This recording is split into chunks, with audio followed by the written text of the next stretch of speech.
L'estany Redó, a més de 2.000 metres d'altitud, al Pirineu, comença a desprendre's de la coberta de gel i neu de l'hivern. Un equip d'investigadors del Centre de Recerca d'Alta Muntanya de la Universitat de Barcelona hi treballa des de l'any 1984 a l'hivern i a l'estiu. Han estudiat una sèrie de variables d'aquest estany d'origen glaciar que ara té uns 10.000 anys d'història. Està prou aïllat de la influència directa de l'activitat humana i no ha estat foradat per sota, com tants al Pirineu, per aprofitar-ne les aigües i obtenir energia elèctrica. Aquí encara aguanta bé, Els científics pensen que és un bon sensor climàtic i ambiental. En la recerca obtenen diverses dades.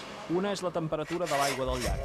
Han comparat les seves observacions directes amb les dades d'estacions meteorològiques, la del mateix llac, altres del Pirineu i de zones de muntanya de tota Europa. Treballen en un projecte europeu de recerca i han pogut refer la història climàtica del llac en els últims 200 anys.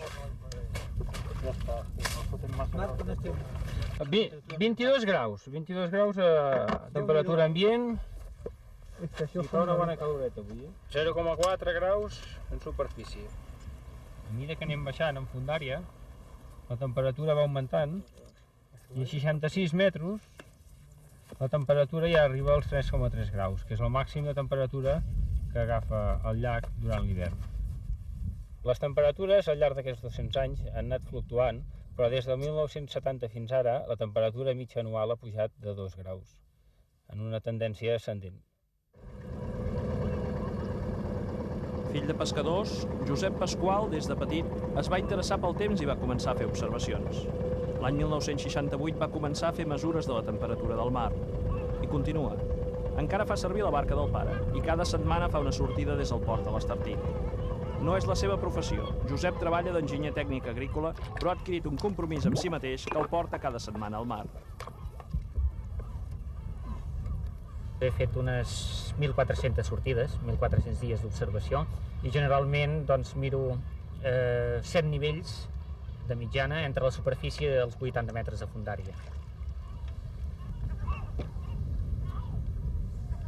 Hem observat una pujada de 4 dècimes de grau a 80 metres de fondària i amb la superfície 6 dècimes de grau. I en els nivells intermitjos també ha estat proporcional aquesta pujada.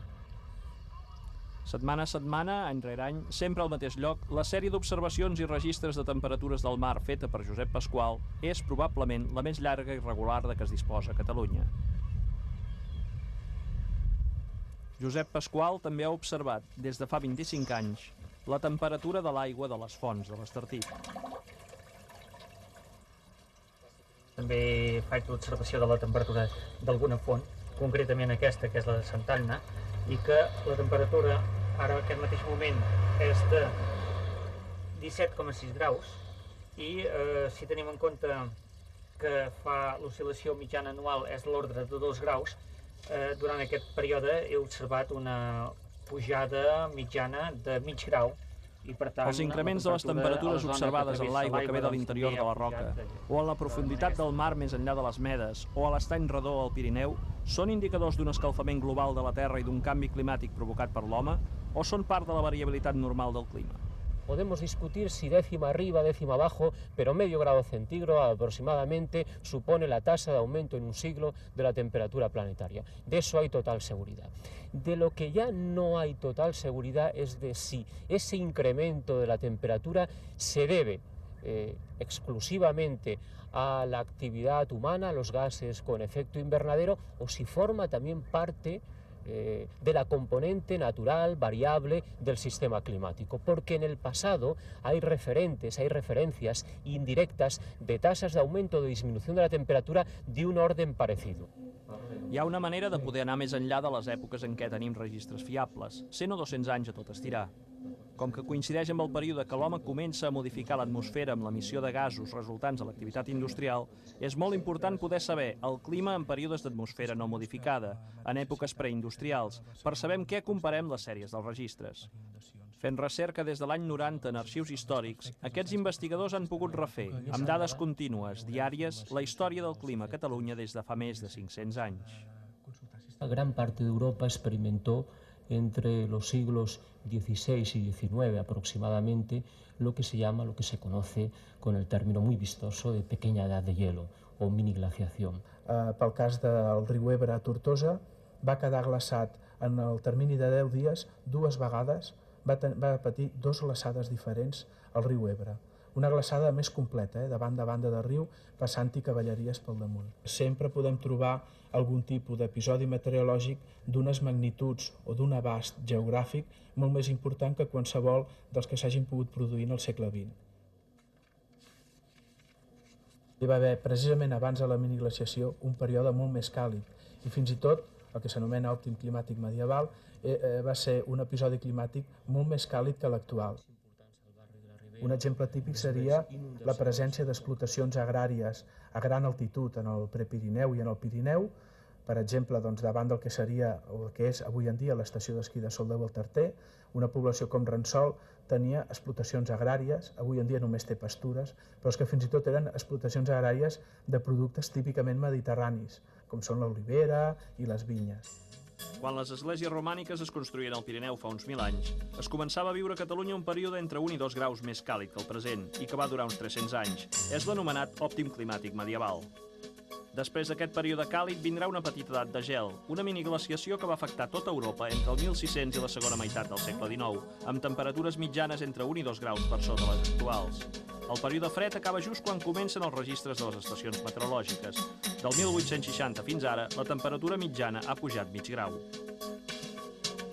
A pesar de que nos comparamos con un periodo más frío y que por lo tanto ha de hacer más calor ahora, sin embargo, en las 2 últimas décadas, 80 y sobre todo 90, el incremento de temperatura apunta a un culpable, nos apunta directamente a nosotros, probablemente por ese reforzamiento del efecto invernadero debido a las emisiones de los gases contaminantes, tales como el CO2 y otros. Per conèixer l'evolució del clima al llarg de la història de la Terra, es pot anar molt més enllà del que es troba en els documents. Els llacs del Pirineu, com l'Estany Redó, són d'origen glaciar. Es van formar fa uns 10.000 anys en retirar-se els gels de l'última glaciació. Aleshores va començar a desenvolupar-se la vegetació al seu entorn.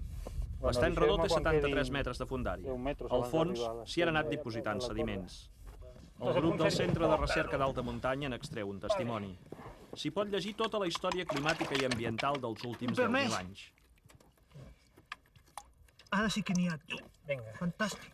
Hòstia, m'estàs fotent més xop que jo mateix. L'has apretat? Sí, ja està. El que hem fet amb aquest mostrejador és treure un testimoni, una columna de sediment del fons, i llavors el que farem serà tallar-la amb làmines, de manera que el sediment més recent que està a sobre i el més antic està al fons. Llavors, mitjançant una datació, sabem exactament a quin període correspon cada mostra de sediment. I analitzant els paràmetres que mirem podem fer després les reconstruccions climàtiques i ecològiques. Això és un altre testimoni de sediment d'un altre estany d'aquí al Pirineu, l'estany de Barrancs, que està sota la Neto, que les taxes de sedimentació és molt diferent, és a dir, entra molt més sediment anualment que al Redó. Aquí tenim 6.000 anys amb 8 metres i al Redó teníem uns 10.000 anys amb uns 50 centímetres. Començant aquí va haver un procés de millorament climàtic, millorament dic perquè per nosaltres seria millor, no? Anava augmentant la temperatura i el clima es feia més suau. Fins a arribar als 8.000 anys, dels 8.000 als 5.000 anys, on que es diu l'òptim climàtic, on plovia molt més i la temperatura és més elevada que l'actual. Si haguéssim mirat des de l'òptim cap aquí, diem que la temperatura ha anat baixant. Vull dir, el punt inicial és molt important. El punt inicial fa canviar la perspectiva que tens del canvi climàtic.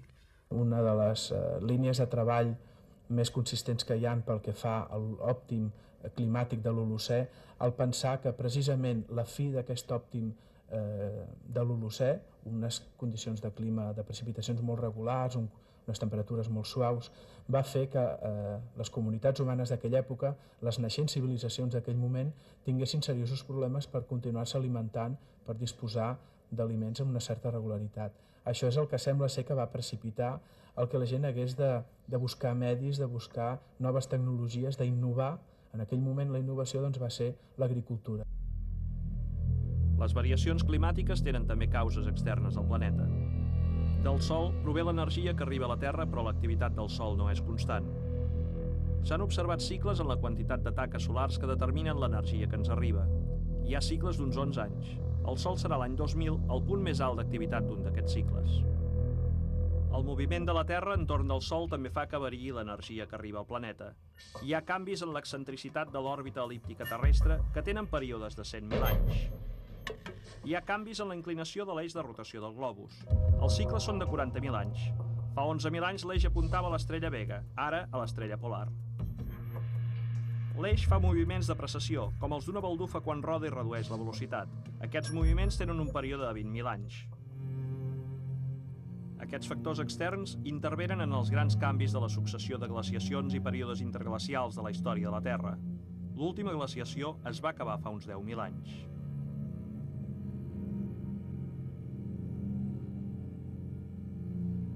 En los próximos miles de años el planeta tenderá otra vez a experimentar una nueva glaciación. Estamos en un periodo interglacial entre dos glaciaciones, por lo tanto el planeta se encamina en conjunto hacia una nueva glaciación.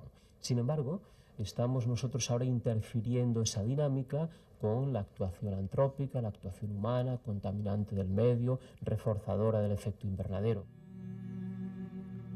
Els desplaçaments dels continents o el vulcanisme són factors que també han contribuït a les variacions del clima al llarg de la història, però l'home hi ha introduït un nou factor, la modificació dels gasos de l'atmosfera. Foradar les grans masses de gel de l'Antàrtida o de Groenlàndia és com poder retrocedir en la història del planeta. Els científics han reconstruït, estudiant columnes de sediments de gel de més de 3 quilòmetres de fondària, el clima dels últims centenars de milers d'anys, amb la successió de períodes més freds i més càlids. A més, el gel conté bombolles d'aire que permeten reconstruir les atmosferes de cada període. Els científics han observat una correlació entre les concentracions d'anhídrid carbònic a l'atmosfera i les temperatures. Coincideixen temperatures més altes amb més concentració de CO2. La Terra seria molt més freda sense els gasos d'efecte hivernacle. La Terra s'escalfa per les radiacions que arriben del Sol. La Terra, però, emet radiació infraroja i es refreda. L'efecte hivernacle es dona perquè els gasos de l'atmosfera, vapor d'aigua, anhídrid carbònic, metà i altres, retenen part del calor que la Terra perdria. I per això, si augmenten de concentració, sobretot per la combustió de carbó i derivats del petroli, se suposa que augmentarà la temperatura del planeta. Fa poc més d'una dècada salta l'alarma. L'home pot estar desestabilitzant els sistemes climàtics i el canvi climàtic pot afectar seriosament les condicions de vida de l'home sobre la Terra en pocs anys si no s'hi posa remei. S'intenta arribar a acords internacionals i s'investiga més que mai sobre el clima. No es pot simular el clima en el laboratori, això és el primer punt que ha de quedar clar. Per què? Perquè no podem, d'una manera fiable, tancar tot el que són multitud d'interaccions entre els diferents compartiments en l'espai d'un laboratori. A veure, què tenim aquí? El clima es mou a nivell planetari i en una escala de temps que superen molt la dels fenòmens meteorològics que evolucionen a curt termini. Atmosfera, oceans, gels, certs vius interaccionen en un sistema climàtic que, com més s'estudia, es veu més complex. Un climatòleg americà deia que la situació climàtica en la que ens trobem és com si estiguéssim navegant per un riu i anéssim cap a un saltant d'aigua. Aleshores, sabem amb certesa que existeix aquest saltant d'aigua, però tenim una incertesa científica que rau en el fet que no sabem quina és la distància fins a aquest saltant d'aigua. Si l'investigador no pot experimentar amb el clima des del laboratori, els càlculs matemàtics i els models informàtics són els que permeten formular els hipotètics escenaris del futur. Josep Enric Llebot dirigeix una tesi doctoral sobre models de clima que està fent Antoni Pujol a la Universitat de Girona. La relació causa-efecte a concentracions de diòxid de carboni i temperatura justament és una de les grans polèmiques que podríem dir que hi ha sobre això. Hi ha molta gent que opina que no s'ha demostrat. Però el que passa que jo diria al respecte que no hi ha cap teoria alternativa. El 2070 s'assoliria un nivell doble del CO2, tot i que depèn, esclar, de les emissions, les futures emissions, coses que és una incertesa, no? Però entre el 2070, podríem dir, 2070 i 2100, hi hauria aquest escenari on la concentració de CO2 fos doble de l'actual. El que simulen els models, la majoria de models, és un canvi en la temperatura global mitjana, planetària, de 2,5. Aquesta variació de 2,5 graus respecte a l'estat actual, bàsicament hi ha un augment important als pols. Els pols, la variació 4 graus, 4-5 graus, a les zones equatorials 2 graus, no arriben a 3. Aquests són els patrons bàsics que donen la majoria de models climàtics, de simulacions per la temperatura. Els models pugen les temperatures mitjanes, però pugen més les mínimes que les màximes, hiverns més suaus i menys diferències entre màximes i mínimes diàries. El que no hi ha és una correlació clara entre temperatures i règim de precipitacions. Quan parlem de precipitacions, també naturalment es pot parlar de precipitacions mitjanes, però necessiten un nivell de resolució, diríem, molt més petit, un nivell de resolució regional. I en aquest sentit, jo crec que a hores d'ara no es pot fer tampoc una afirmació concloent respecte a que hi hagi una certa evolució del règim de precipitacions. Models climàtics globals per tot el planeta els fan només en 6 o 7 centres de referència. Centres de recerca que mouen gran quantitat de variables dels sistemes climàtics i que les introdueixen en ordinadors amb gran capacitat de càlcul d'on obtenen els possibles escenaris de futur. L'ordinador de l'Institut Nacional de Meteorologia pot relacionar 1 bilió de dades per segon. I han provat de definir un model per la Mediterrània occidental a partir dels models globals anglès, francès i alemany, però que en millori la capacitat de resolució. Estos modelos globales son capaces de decirnos cómo va a ser la temperatura o la precipitación en unas cuadrículas de 300 por 300 kilómetros, de 250 por 350 kilómetros, más o menos. Eso quiere decir que no nos dice nada de lo que ocurre dentro. Primer calia comprovar si els models globals podien representar correctament a nivell regional un període ja observat. Els models es poden fer córrer cap al futur i també cap al passat. Per exemple, demanar que representin les temperatures mitjanes d'estiu registrades entre 1960 i 1990. El model anglès aproxima força la seva representació d'aquest període a la realitat registrada. Però els models francès i alemany tenen una desviació en la temperatura mitjana d'uns 5 graus. És difícil, doncs, validar el model.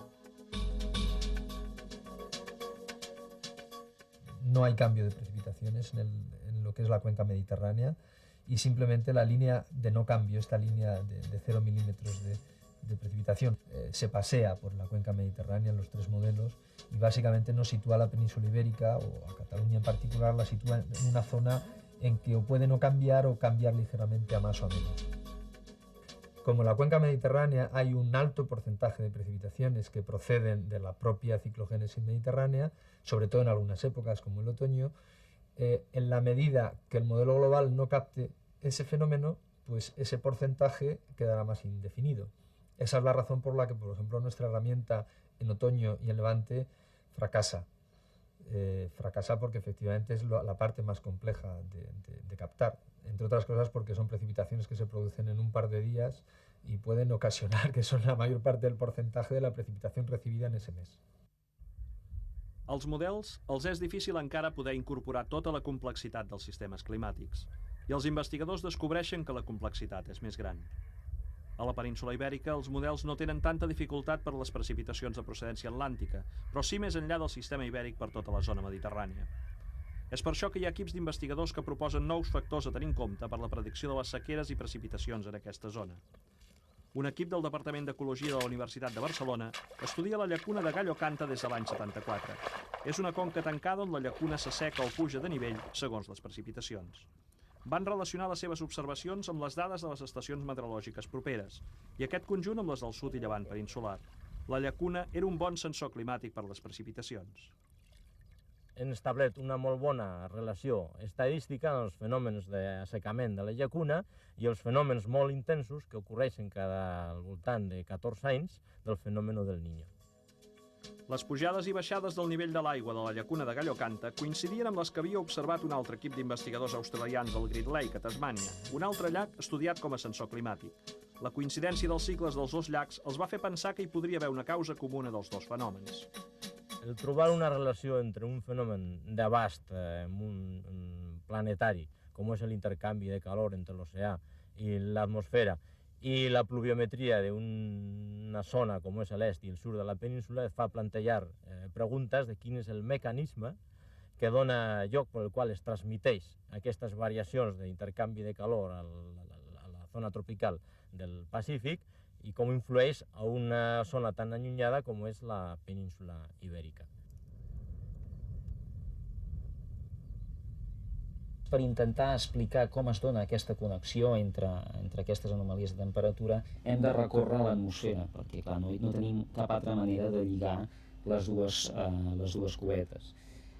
Aleshores, el mecanisme és el que es coneix amb el nom dels ponts atmosfèrics, que el que fa és precisament unir aquestes anomalies entre diferents cubetes. Això explicaria el per què es donen a l'Atlàntic amb posterioritat a l'aparició en la zona del Pacífic equatorial. Durant una fase del Niño, les aigües del Pacífic equatorial s'escalfen, de manera que tenim un aixecament d'aquest aire carregat d'humitat, per això tenim un increment de la pluviositat en aquesta zona, i una baixada d'aquest aire que s'està aixecant en la zona de la cubeta atlàntica, però aquest aire ja està desprovist d'humitat, de manera que en aquesta zona tindríem una absència de precipitació. També provoca canvis en sentit latitudinal, que ens connecta la zona equatorial amb zones de latituds més altes. Havíem finalment trobat la causa d'aquesta correlació entre el fenomen del Niño i la precipitació al llevant peninsular. S'ha incrementat el coneixement de la complexitat del sistema climàtic. La recerca aporta noves dades i interpretacions, però també es vol avançar les possibles conseqüències i preveure els impactes del canvi climàtic sobre els ecosistemes naturals i les formes de vida dels homes. Al Delta de l'Ebre, un equip d'investigadors del CREAF, el Centre de Recerca Ecològica i Aplicacions Forestals de la Universitat Autònoma de Barcelona, treballa en hivernacles amb l'atmosfera modificada.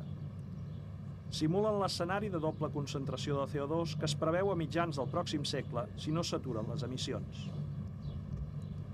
I investiguen quina és la resposta dels vegetals al canvi. En aquests canvis atmosfèrics, la vida respon amb un augment de la producció vegetal, les fotosíntesis augmenten, també canvia l'ús de l'aigua, de manera que la vegetació es fa més eficient en l'ús de l'aigua, i també canvia la composició química de la vegetació. El que és vàlid pels sistemes naturals també ho seria pels conreus. Si no estiguessin limitats per la disponibilitat d'aigua i de nutrients, podrien incrementar les collites al voltant d'un 15%.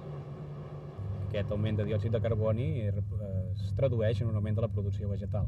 De fet, això és la base de que molts hivernacles, sobretot del centre i nord d'Europa, utilitzin l'enriquiment de les atmosferes de l'hivernacle amb diòxid de carboni per produir més. És fàcil d'entendre perquè en donar-li més diòxid de carboni als conreus, si els estan donant més aliment, creixen en principi més ràpid i en major quantitat, o sigui que tenen majors produccions. En la natura hi juguen més factors que no pas en l'experimentació controlada, i els canvis són més moderats. Els increments de producció en resposta al diòxid de carboni podrien ser només temporals. Els boscos i el mar capten part del CO2 que l'home emet a l'atmosfera, però l'increment de CO2 augmenta la temperatura, i això podria fins i tot invertir el paper dels sistemes vegetals. La temperatura fa augmentar de manera exponencial la respiració, i la producció és un balanç entre la fotosíntesi i la respiració, entre el que la planta menja i el que la planta respira. Si amb el temps el que augmenta més és la respiració que no pas la fotosíntesi, el que tindrem és que la vegetació, en lloc de ser un embornal d'aquest diòxid de carboni, acabarà sent una nova font de diòxid de carboni. Els gasos tenen, doncs, efectes directes sobre els ecosistemes i també indirectes a través del canvi climàtic. Els models preveuen un increment de les temperatures i de les precipitacions en les latituds altes de l'hemisferi nord. En l'àrea mediterrània, el que és clar és que si les precipitacions no augmenten per compensar l'increment d'evaporació a conseqüència de l'elevació de temperatura, és possible pensar en una major aridesa, amb tota la variabilitat, però, que ja tenen els sistemes mediterranis. Al massís del Garraf, els investigadors del CREAF tapen àrees de vegetació a la nit per simular un escalfament de 2 o 3 graus, o en cobreixen d'altres quan plou per simular un increment d'un 30% de sequera. Podem posar 3 exemples que ens preocupen en aquesta mena d'estudis. Un és que augmenten o accentuen la sequera estival, els períodes de sequera, que són tan característics del nostre clima. Un altre és que també accentuen i afavoreixen els incendis, que és un altre dels trets dels nostres ecosistemes. I finalment podem posar un altre exemple, que és que accentuen l'emissió de gasos biogènics per la vegetació, que això es tradueix, per exemple, en la formació de contaminants com l'ozó. Es fan models on s'estima com pot canviar la vegetació i el paisatge, però la zona mediterrània és molt variada climàticament, canvia amb el relleu, amb l'altitud. Però el que és clar és que si canvien la temperatura i l'aigua, s'alterarà el funcionament dels ecosistemes actuals. Aquest canvi climàtic és una altra de les manifestacions del canvi global, però no és pas la més important pel que fa referència a efectes sobre els ecosistemes i efectes sobre la vida en general. Els canvis en els usos del sòl, quan actuen directament sobre els ecosistemes, solen ser molt més forts, tenen efectes molt més notables que no pas els mateixos canvis climàtics. Els fenòmens que condicionen el clima, la resposta dels sistemes naturals o la disponibilitat de recursos es reforcen o es contraposen els uns als altres. Francesc Gallart, hidròleg del Centre Superior d'Investigacions Científiques, ja fa 10 anys que estudia la disponibilitat de recursos hídrics en una conca del Berguedà. En unes finques on fins fa uns anys s'hi feien cereals i patates i que s'han anat despoblant a partir dels anys 50, el sòl ha estat abandonat pels conreus i el bosc ha anat guanyant terreny. La predicció de l'aigua disponible té una gran complexitat. El que compta hidrològicament són els extrems. És a dir, el que ens interessa saber què passa amb les crescudes, si tindrem més aiguats o menys aiguats, i també ens interessa què passarà amb les sequeres. És a dir, no és tan important que pugi un grau la temperatura o que plogui 2 mil·límetres més a l'any, sinó que els períodes de sequera s'allarguin o siguin més freqüents o siguin més profuns. I això aquest és realment el problema al Mediterrani. Estudien el cicle de l'aigua en aquesta zona. Dins del bosc hi ha un intrincat laberint. Es pot saber l'aigua que hi plou, la que evaporen els arbres, la que s'escorre per les soques, la que reté al terra. I finalment, l'aigua que s'escola i alimenta els torrents i les rieres que van als rius. Per saber l'aigua que es podrà disposar en un futur, s'han de conèixer bé totes les parts del sistema. La hidrologia depèn molt més dels canvis d'ús del territori que del canvi climàtic. És a dir, si una conca, abans era, per exemple, un prat de conreus, la reforestes totalment, pots perdre un 20 o un 30% dels recursos d'aigua en aquesta conca. En canvi, quan es parla de les conseqüències hidrològiques del canvi climàtic, els valors són molt més baixos. És a dir, es parla d'una pèrdua d'un 5 o un 10% de recursos d'aigua amb un escalfament climàtic previsible en els propers 40 anys. Al llarg de la història de la Terra, les plantes i els animals han evolucionat adaptant-se a les variacions climàtiques. Canvis sobtats han pogut portar a la desaparició d'espècies. Altres s'han desenvolupat per una millor adaptació a les noves situacions, i aquest procés no s'ha aturat. A l'Estany Redó, l'equip del Centre de Recerca d'Alta Muntanya pren mostres d'aigua per observar els organismes que hi viuen. Alguns d'aquests, com les algues microscòpiques que Sergi Pla estudia, són presents també en els sediments del fons de l'estany, i se'n pot seguir l'evolució en el curs del temps. La temperatura mitjana de l'estany ha augmentat, sobretot s'han incrementat les temperatures del mes d'octubre els últims 15 anys, i s'ha observat una connexió entre el canvi en les temperatures d'octubre i el creixement de la població d'una de les espècies d'algues que viuen les aigües superficials de l'estany. Jordi Catalán, del Departament d'Ecologia de la Universitat de Barcelona, és qui dirigeix el Centre de Recerca d'Alta Muntanya i el treball d'aquest grup. Es tenia la impressió que tot anava més a poc del que realment ara s'està constatant que va. El que s'ha observat, que aspectes que es pensava que requerien milers d'anys passen en centenars d'anys, i aspectes que es pensava que passaven en centenars d'anys passen en dècades. La resposta al clima i en general a fluctuacions ambientals s'està veient cada cop més que és molt ràpida. Els canvis en la distribució de les espècies en relació al clima no són exclusius de l'Estany Redó. Per això els científics adverteixen que les variacions en les temperatures de la Terra poden suposar desplaçaments de les àrees d'algunes malalties, com les tropicals.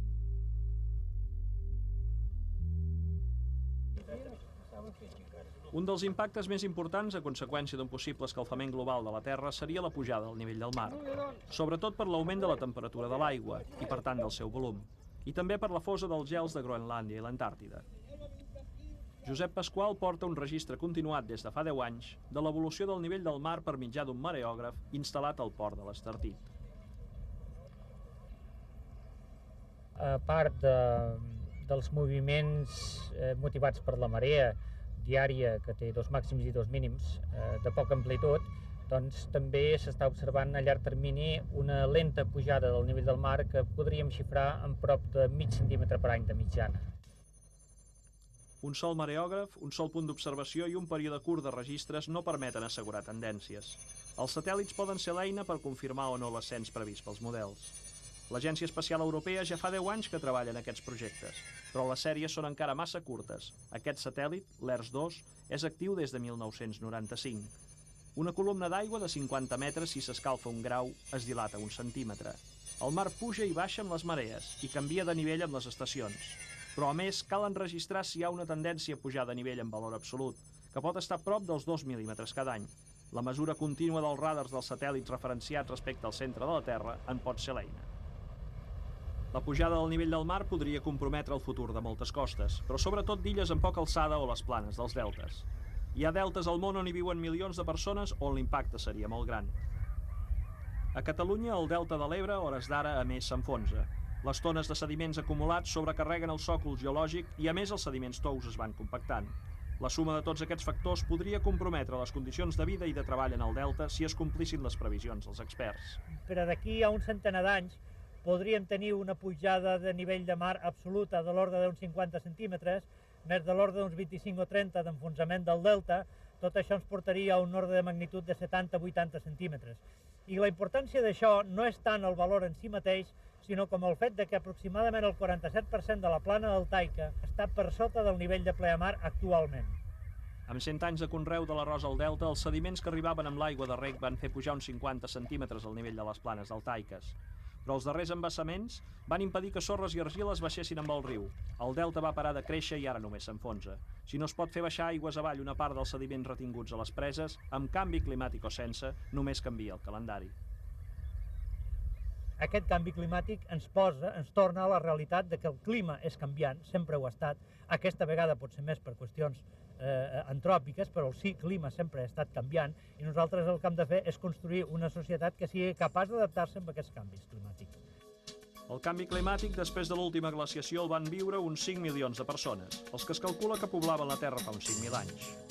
L'òptim climàtic medieval el van viure uns 250 milions d'habitants. Al començament de la revolució industrial hi ha uns 1.000 milions de persones a la Terra.